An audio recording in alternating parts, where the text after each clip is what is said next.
Hey guys, a new twist was introduced into the Ibadan explosion of 18th January 2024 by the Yoruba Self-Determination Movement when it alleged that the explosion was not caused by any errant illegal or illegal miner, be it Malian or Nigerian, but that it was a failed assassination attempt on the life of President Bola Ahmed Tinubu, led by Professor Banji Akintoye.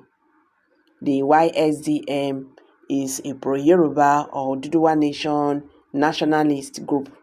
In an open letter to Governor Seyi Makinde of Oyo State, it commiserated with the governor and people of Oyo State over the gruesome incident, but also commented on what may have described as Makinde's hasty conclusion that mining explosive stored in a private home in a thickly populated residential area was the cause of the explosion that was directly responsible for the death of 7 people, with close of 100 others wounded and causing extensive damage to properties worth billions of naira. Said YSDM, one group of Yoruba patriotics has suggested that the explosion was caused by a big military-grade bomb, that the bomb seems to have been brought to Ibadan for use to wipe out a large number of leading Yoruba citizens gathered at a large celebration in the International Hall, University of Ibadan, at which President Tinubu was scheduled to be present, and that when President Tinubu did not attend, the owners of the bomb took it back to an inappropriate storage in a living house in nearby Bodija Estate, where some sort of mishandling caused it to detonate. This allegation is weighty and could not have been likely made by an organization of YSDM's status or pedigree, which is the foremost assemblage of Yoruba self-determination protagonists. Akintoye himself is a scholar of international repute and a leading figure in the Yoruba social-cultural political organization, Afina Ferry. It is instructive that neither Makinde nor the federal government has responded openly to the association allegation. The relevant agencies must still be investigating the matter. Could the allegation be true, or is it a just me crying wolf? Hopefully, when the investigation is done with, the authorities will let us know for sure. This incident is not one that should be swept under the carpet, not in view of other circumstances surrounding it. Apart from the alleged threat on the president's life, remember it was on the same city of Ibadan that the masterminds of the July 1966 counter coup cornered and killed Nigeria's first military head of state, General JTU Agui Ransin, and his host, the Western Region Governor, Colonel Francis Adekunle. The events that followed led to a 30-month civil war. Can Nigeria afford another civil war? Before arriving at its conclusion that the Ibadan explosion was an assassination attempt on Tinubu's life, the YSDM laid the foundation as follows. Those among us who are knowledgeable about explosives say that this explosion is not consistent with an explosion caused by miner's store of dynamite. They say that a miner's dynamite can only be stored as packages in boxes and bags, and that a mishap with the content of the storage can only set off a series of explosions lasting for some minutes and cannot set up one mighty explosion that does all the terror and destruction that took place at Ibadan. Continuing, the YSDM told Makinde, it does not sound plausible, Your Excellency, that any master miner would store a large quantity of dynamite of his profession in his home or bedroom. Furthermore, and very importantly, what do our Oyo State government and people know about this miner who is said to be from Mali Republic, who does considerable mining on our land with a federal government license, who pays business taxes to the federal government only, and who, according to some of our people who have had contact with him before, desires no contact with the Oyo State government on the local government of his place of residence.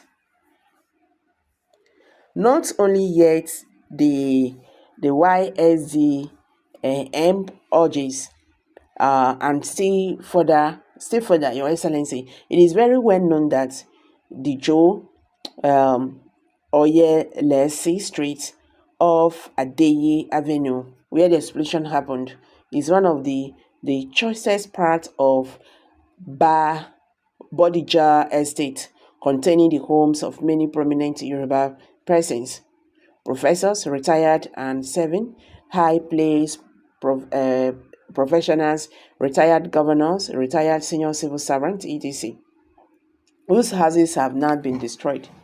Does the importance of the Joe Oyelesi Street have anything to do with this explosion? In other words, was the explosion meant to eliminate many important Yoruba citizens at one blast with the purpose of seriously hurting the Yoruba nation? Is this explosion some sort of threat to us, Yoruba people in Nigeria? Questions, and questions. But with the appropriate answers overcome other than those meant to sweep this matter under the carpet like the others before it. The reason being that the authorities themselves are complicit in the criminal activities taking place all over the place, where they are not criminally negligent. They are hands in gloves with the perpetrators of all sorts of criminal activities that hurt the people they are elected into office to serve, and whose interests they sworn on oath to protect and advocate. Can our political leaders and top traditional rulers claim ignorance of both illegal and illegal mining activities taking place in their domain, where they and all their cronies are not directly involved in those activities and destroy our environment and benefit the people, the communities, and the government itself? Nothing. Are they not incorrect with those that do?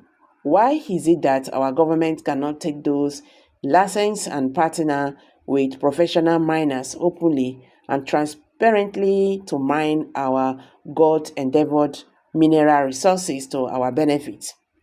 Why our aliens, the ones catching away our resources before our very eyes, they found it, but can any of our governors, in all honesty, claim not to be aware of the rip off going on? Are our leaders not part of the racket? Nigerians, it keep on going on again. He said now the danger in Miyetti declaration of war on all Nigerians who do not subscribe to their heinous ideology is that they gave only two options: either we succumb and become slaves to Miyetti, or we pick up the fight to defend ourselves, our territories, our liberties, our freedom. Unfortunately, I have not heard much condemnation of Miyetti from the North leaders and establishments. Does it mean that Miyetti has their back? Is Miyetti merely running errands? If the Fudai North will not call it bad boys to order, then bad boys from other parts of the land will rise and confront them and their own leaders too. We will back them up. That appears to be the tone of a statement by the YSDM, denouncing what he described as the Fulani declare war on the Yoruba nation, relying off cross after cross of embarrassing killing of traditional rulers and others, and the kidnapping of school children in Yoruba land. The association vowed that the Yoruba would defend themselves. The die is cast before the virtues begin to stray. We must act fast. Oh God. I bet make a drop out for you. Kindly share your thoughts below the comment section. Thank you.